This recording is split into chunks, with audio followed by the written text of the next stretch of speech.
എല്ലാവർക്കും നമസ്കാരം. വീണ്ടും തൃക്കൈവെണ്ണയുടെ ഒരു അനുഭവം വന്നിട്ടുണ്ട്. നല്ല രസമുണ്ട്. ഇന്ന് ഏകാദശിക്ക് ഇതൊക്കെ പറയാൻ എന്തൊരു സുഖാട്ടോ.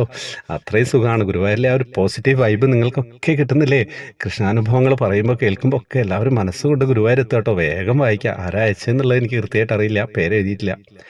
ശ്രീകാന്ത് ഏട്ടാ, ഇതിനു മുമ്പ് ഞാനൊരു അനുഭവം എഴുതി അയച്ചിരുന്നു. അത് വായിച്ചു, കേട്ടു, ഒരുപാട് സന്തോഷമായിട്ടോ. ഇത് ഈ അടുത്ത് നടന്ന ഒരു അനുഭവമാണ്. ഞാൻ കുറച്ച് നാളായി വ്യാഴാഴ്ച വ്രതം നോൽക്കുന്നുണ്ട്. എൻ്റെ കയ്യിൽ ഒരു കുഞ്ഞിക്കണ്ണനുണ്ട് കേട്ടോ. എനിക്ക് മോനെ പോലെയാണ് ആ കണ്ണൻ. ഈയിടെയായിട്ട് എനിക്ക് ഭയങ്കര മാനസിക സംഘർഷമാണ്. ചില ദിവസങ്ങളിൽ ഉറക്കം കിട്ടാറില്ല. അപ്പോൾ കണ്ണനെ അടുത്ത് കിടത്തും. കുറച്ച് ദിവസമായിട്ട് അങ്ങനെയാണ്. ഏഴാമത്തെ വ്രതത്തിന് വ്രതം എടുത്തു. ഏഴാമത്തെ വ്രതത്തിന് ആശ്രാമം ശ്രീകൃഷ്ണസ്വാമി ക്ഷേത്രത്തിൽ പോയപ്പോൾ കുറച്ച് മഞ്ചാടിക്കുരു, പിന്നെ ഞാൻ തന്നെ കെട്ടിയ ഒരു തുളസിമാല, പിന്നെ മിഠായി, ഇത് മൂന്നും കണ്ണന് കൊടുക്കാൻ കൊണ്ടുപോയിട്ടോ. അന്ന് കണ്ണൻ്റെ അടുത്ത് ഒരുപാട് സമയം നിൽക്കണമെന്ന് പറഞ്ഞാണ് പോയത്. 2 തൃക്കൈ വെണ്ണയ്ക്ക് രസീത് എഴുതി. അത് രണ്ടും തിരുമേനിയുടെ കയ്യിൽ കൊടുത്തു. അത് വാങ്ങിയിട്ട് തിരുമേനി പറഞ്ഞു, ഉടനെ കഴിയില്ല, അഭിഷേകം കഴിയും, അത് കഴിഞ്ഞിട്ടേ കിട്ടുള്ളൂ എന്ന്. അങ്ങനെ കണ്ണൻ്റെ അഭിഷേകം കണ്ടു. ഒരുപാട് നേരം കണ്ണൻ്റെ മുന്നിൽ തന്നെ നിന്നുട്ടോ. അപ്പോൾ കണ്ണൻ്റെ 2 കൈയിലും വെണ്ണ വെച്ച് കൊടുക്കുന്നത് ഞാൻ കണ്ടു. ആദ്യമായിട്ടാണ് ഞാൻ ഇതൊക്കെ കാണുന്നത്. ഞാൻ കണ്ണനോട് ചോദിച്ചു, ഇത് ഞാൻ തന്ന വെണ്ണയാണോ കണ്ണാന്നൊക്കെ ചോദിച്ചു. കണ്ണൻ്റെ 2 കൈയിലും പിടിച്ചത് ഞാൻ തന്നെ പറഞ്ഞിരുന്നു. ഗുരുവായൂരപ്പനെ കാണാൻ എനിക്ക് പറ്റുന്നില്ല, എൻ്റെ മനസ്സിൽ ഗുരുവായൂരപ്പൻ ഇവിടെ ഉണ്ട് എന്നൊക്കെ. അങ്ങനെ പൂജയെല്ലാം കഴിഞ്ഞുട്ടോ. എല്ലാവരുടെയും പേര് വിളിച്ച് പ്രസാദം കൊടുത്തു തുടങ്ങി.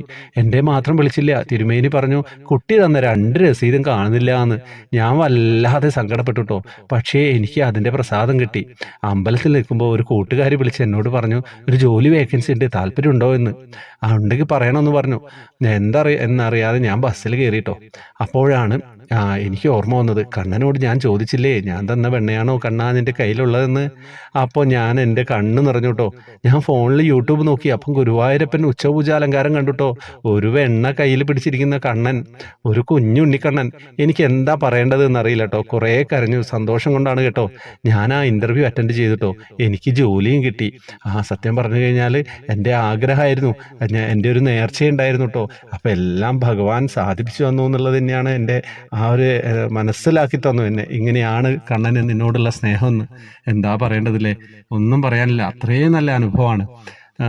ഒരു മനസ്സിന് സന്തോഷമായി ഈ ഏകാദശി ദിനത്തിൽ തൃക്കായി വെണ്ണ പിടിച്ചു നിൽക്കുന്ന കണ്ണൻ്റെ ആ ഒരു അനുഭവം പറഞ്ഞപ്പോൾ. വേറെ ഒന്നും പറയാനില്ല. വാട്സപ്പ് ഗ്രൂപ്പിലേക്ക് വരാം, ജോയിൻ ബട്ടണിലൂടെ വരണം. ഹരേ കൃഷ്ണ.